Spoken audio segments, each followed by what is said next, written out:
What's going on, guys? Welcome to Own the Chaos. We have another day of trading in the books. And if you're joining me for the first time, welcome. We talk everything over-the-counter stocks here, hence the play on words of Own the Chaos. So welcome. I hope that I earn a subscription from you.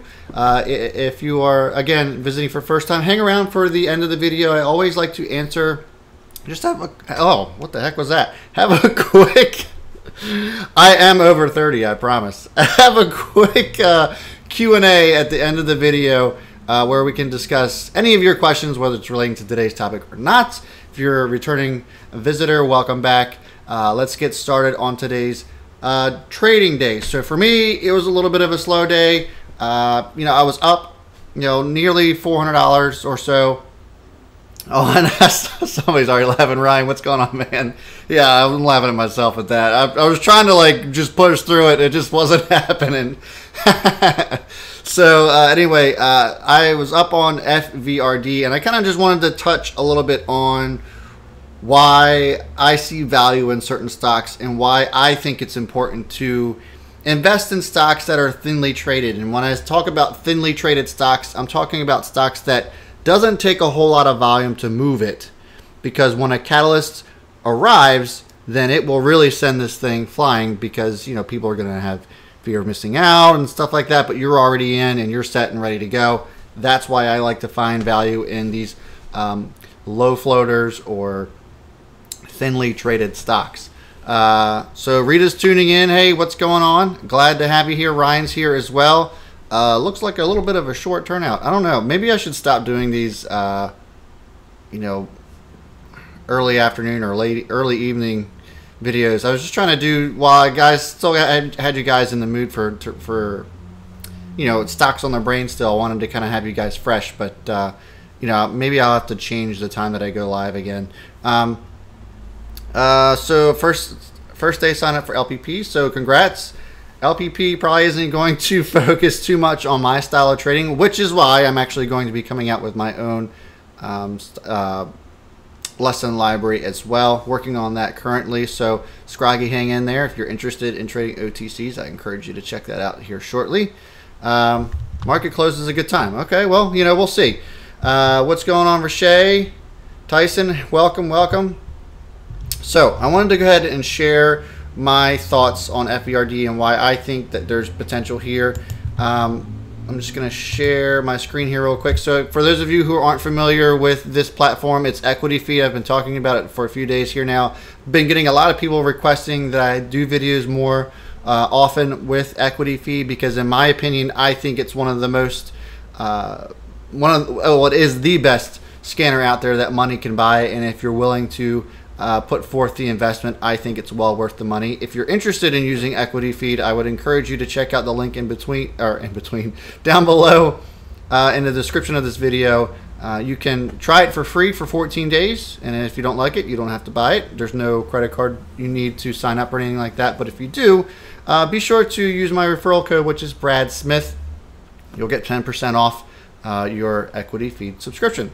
So anyway, this is why another reason why I enjoy EquityFeed. It's just more organized when it's showing you trades. And yeah, I know this looks kind of silly that these are the only trades that went on today, but given the history that FVRD has, this is actually pretty active now, and this is with no news, nothing going on. Why did it go up 27% at the end of the day? It was up at 29% at one point, almost 30. And why was this happening all of a sudden after lunch? Not sure. And I think, though, as I've discussed earlier, this was one of my stocks to watch for the month of May. I have it pulled up here. The Nevada Secretary of State. This is why I saw value in this. Late last month, registered agent change.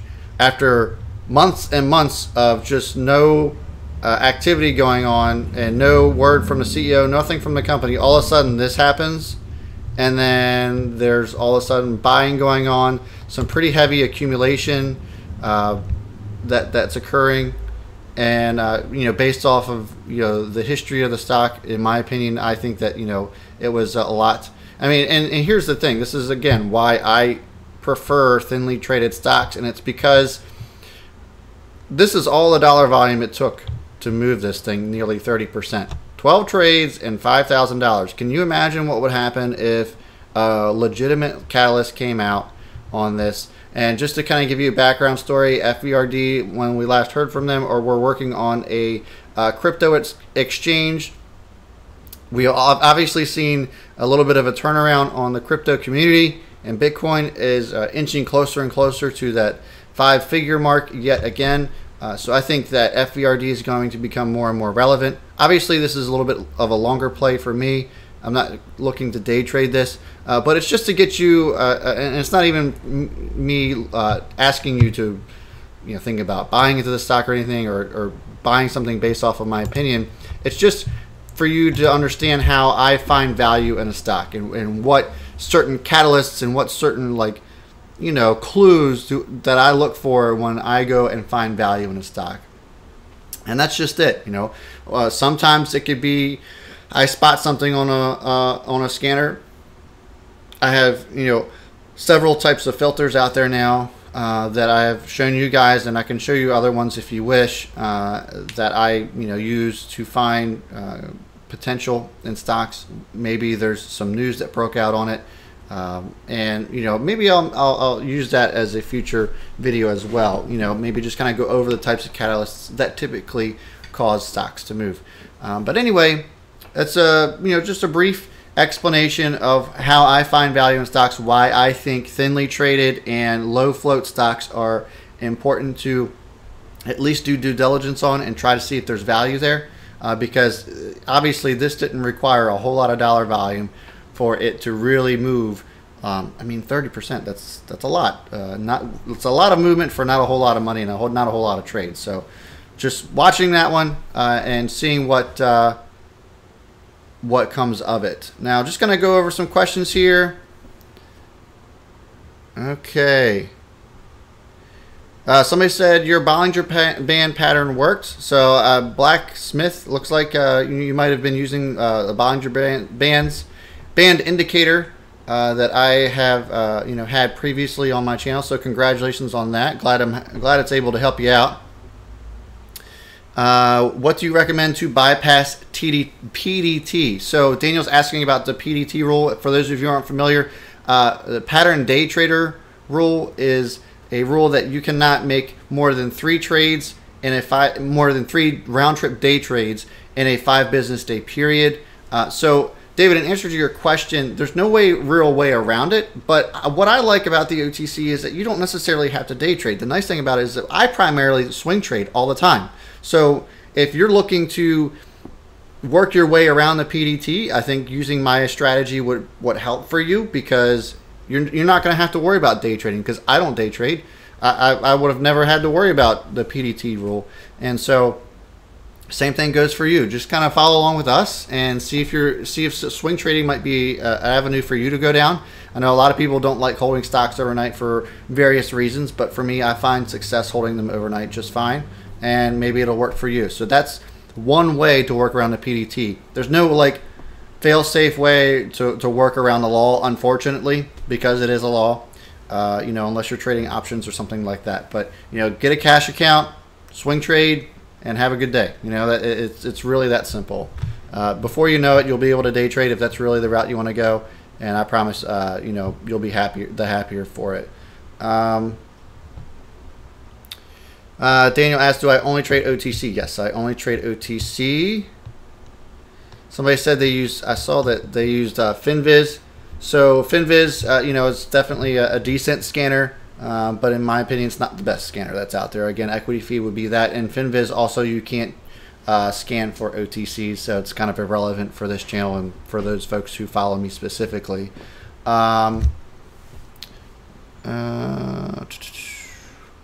Any other questions here? In terms of starting capital, you mentioned $1,000 is a starting point, but does that include a potential diversifying one might want to do in order to reduce risk? So Tyson asked that question. It's a very good question. Yeah, so you could split that up.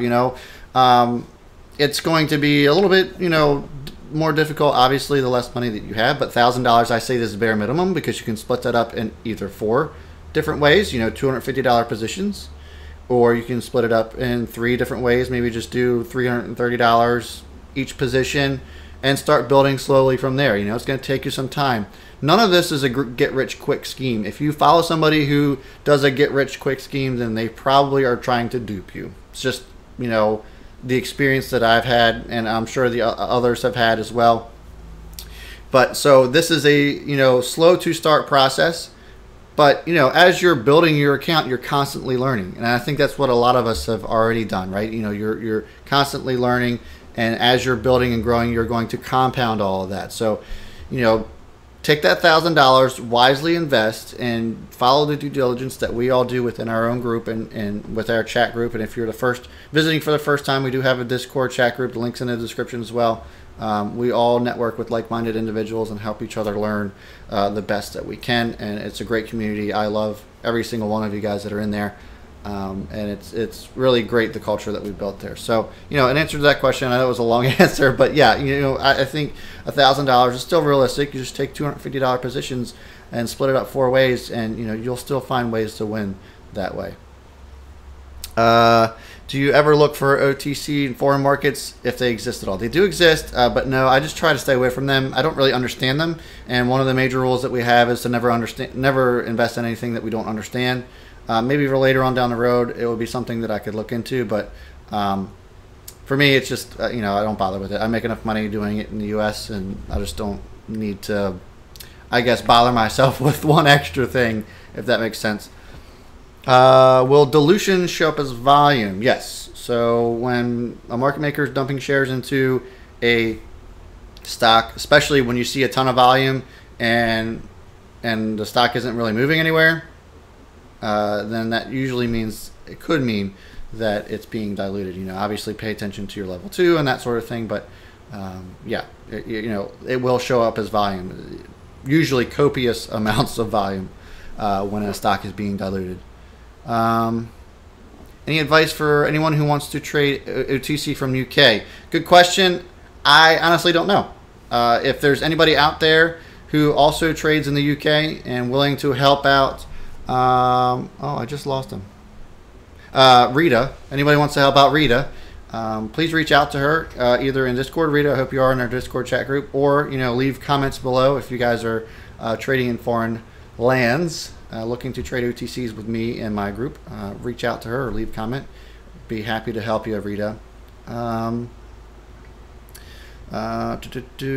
is your course coming out? Wade is asking. So as we speak, I'm literally building my course. Recorded some more content today for you guys. I'm looking to have it ready to go when my website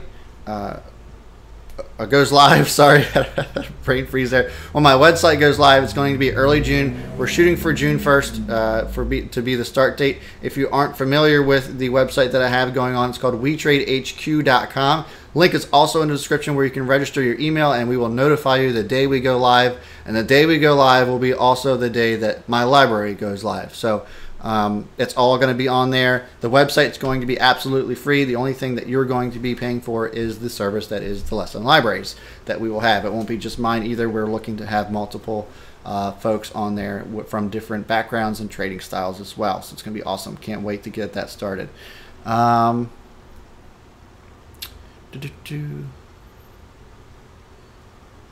Okay. Why do you always look sleepy? Because I am sleepy. I don't know. It's just the way that I look. I don't know how to explain it. I've been working tirelessly. Let's put it that way. How much is your lesson library going to cost? It's going to be relative to Ricky's lesson library, somewhere in the $300 to $400 range. Haven't come down to a hard number, but it will be relative to the costs of his as well.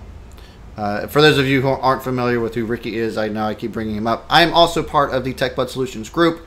You can follow us on Facebook. We are a collective group of nearly 95, if not 95 by now, 1,000 members, where we all come from all walks of life and all trading styles, and you know, get to connect with one another. So Ricky is my partner within Techbuds-Solutions, and you know, he's a great guy. Okay. Who also has his own lesson library, obviously.